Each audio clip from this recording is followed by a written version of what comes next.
Hello, नमस्कार दोस्तों। आपका पुनः स्वागत है आपके पुराने और प्यारे यूट्यूब चैनल पे। आशा करते हैं कि सभी सकुशल मंगल होंगे। बड़े लंबे अंतराल के बाद, लगभग 1.5 सालों के बाद पुनः इस यूट्यूब के माध्यम से आपसे मिलने का सौभाग्य प्राप्त हो रहा है। पर इस बार एक नई ऊर्जा, एक नए जोश और एक नए उमंग के साथ वीडियो में आपको आपका प्यारा कंटेंट, आपसे जुड़ी जानकारियां और विश्व भर में क्या चल रहा है ये बताने का हम प्रयास करेंगे। और आपको ये भी बताना चाहेंगे कि हमारे लिए क्या आवश्यक है और क्या अनावश्यक है, हमारे देश के लिए क्या आवश्यक है और हमारे देश के लिए क्या अनावश्यक है, हमारी संस्कृति के लिए क्या आवश्यक है और हमारी संस्कृति के लिए क्या अनावश्यक है। तो चलिए वीडियो को बिना देरी किए हुए और ज्यादा लंबा न किए हुए स्टार्ट करते हैं। तो कृपया बने रहिए हमारे वीडियो के साथ, और अगर ये पसंद आता है तो इसको लाइक करें और अपना राय भी दें ताकि हम वीडियो बनाने के लिए प्रेरित हों। और अगर ज्यादा पसंद आ रहे हैं तो चैनल को सब्सक्राइब भी कर दें। तो आज के वीडियो में हम बात करने जा रहे हैं G7 समिट के बारे में, जिसमें वर्ष 2025 में भी हमारे भारत देश को आमंत्रित किया गया है और हमारे भारत देश के यशस्वी प्रधानमंत्री श्री नरेंद्र मोदी इस समिट का हिस्सा होने जा रहे हैं। हमारे भारत देश के साथ साथ ब्राजील, दक्षिण अफ्रीका और ऑस्ट्रेलिया जैसे देशों को भी आमंत्रित किया गया है। G7 एक 7 देशों का अनौपचारिक संगठन है जिसमें America, France, Germany, Canada, Britain, Japan और इटली जैसे देश शामिल हैं। इन देशों के बारे में कहा जाता है कि इनकी अर्थव्यवस्था हर वक्त ऊंचाई की ओर जाती है, और ये लगभग सच भी है। इसके साथ साथ भारत भी अभी विश्व में अर्थव्यवस्था के मामले में बहुत तेजी के साथ ऊपर बढ़ रहा है, जिसकी वजह से भारत को भी अब हर वर्ष G7 के लिए न्योता दिया जाता है। वर्ष 2024 में भी इटली में भी भारतीय प्रधानमंत्री श्री नरेंद्र मोदी जी द्वारा इस G7 समिट का हिस्सा बने थे, और वर्ष 2025 में भी कनाडा ने भारत को G7 समिट में शामिल होने के लिए न्योता दिया है। ये वही कनाडा है जिसके पूर्व पीएम जस्टिन ट्रूडो भारत के खिलाफ हर वक्त जहर उगला करते थे। ये वही कनाडा है जो भारत के खिलाफ होने वाली आतंकवादी गतिविधियों का हमेशा साथ दिया करता है, जो खालिस्तानी आतंकवादी को हर वक्त सपोर्ट करता है। पर ऐसी क्या मजबूरी रही कि कनाडा को भारत को न्योता देना पड़ा?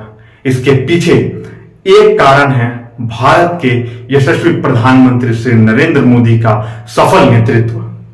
जी हां, उनका सफल नेतृत्व, भारत के प्रधानमंत्री का जो सफल नेतृत्व है, जिसके आगे विश्व के हर एक बड़े नेता ने यह माना है कि प्रधानमंत्री नरेंद्र मोदी अभी इस विश्व के ग्लोबल लीडर है। और इसी वजह से भारत को अब हर वर्ष इस समिट में शामिल होने का न्योता मिल रहा है, और हमें आशा है कि हर वर्ष भारत को इस समिट में शामिल होने का न्योता मिलता आएगा। और वो दिन भी दूर नहीं कि भारत को इस G7 के सदस्य में शामिल कर लिया जाए और इसका नाम बदलकर G8 कर दिया जाए। कनाडा में हो रहे घोर विरोध के बावजूद भी भारत को इसका न्योता मिलना अपने आप में भारतीयों के लिए एक स्वाभिमान की बात है कि कनाडा के लोग वहां पे प्रदर्शन करते रहे कि भारत को न्योता न दिया जाए। उसके बाद ही कनाडा के प्रधानमंत्री मार्क कार्ने ने भारत को एक विशेष तौर पर न्योता भेजा और भारत के प्रधानमंत्री का हर्षोल्लास के साथ स्वागत किया। भारत आज विश्व पे राज करने जा रहा है, इसमें कोई दो टूक नहीं है। पर इस G7 समिट में भारत अपनी क्या राय रख सकता है, और G7 सदस्य के देश इस G7 समिट में अपनी क्या राय रख सकते हैं, थोड़ा इस पे भी बात कर लिया जाए। तो G7 सदस्यीय देशों का जो इस मीटिंग में अहम मुद्दा होने जा रहा है वो लगभग ये है कि पर्यावरण तेजी के साथ बदलता जा रहा है, जो पर्यावरण में तेजी के साथ बदलाव देखा जा रहा है, यानी जलवायु परिवर्तन, इसे कैसे रोका जाए।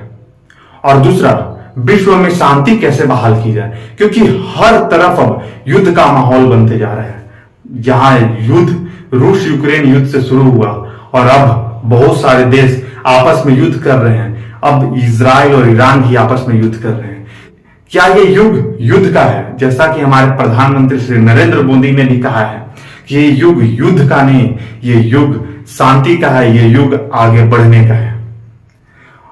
तो G7 समिट में शामिल होने वाले सभी देशों का एक तो ये अहम मुद्दा होगा, और भारत का इसमें एक और अहम मुद्दा जो होगा जिस पे भारत बात करना चाहेगा वो है एआई का सही इस्तेमाल कैसे किया जाए। एआई को ग्लोबल लेवल पे और कैसे विकसित किया जाए, भारत इस मुद्दे को जरूर उठाना चाहेगा। तो आपको क्या लगता है, कनाडा द्वारा भारत को न्योता देना क्या मात्र एक संयोग था या भारत के प्रधानमंत्री के बढ़ते वर्चस्व का एक निशानी था?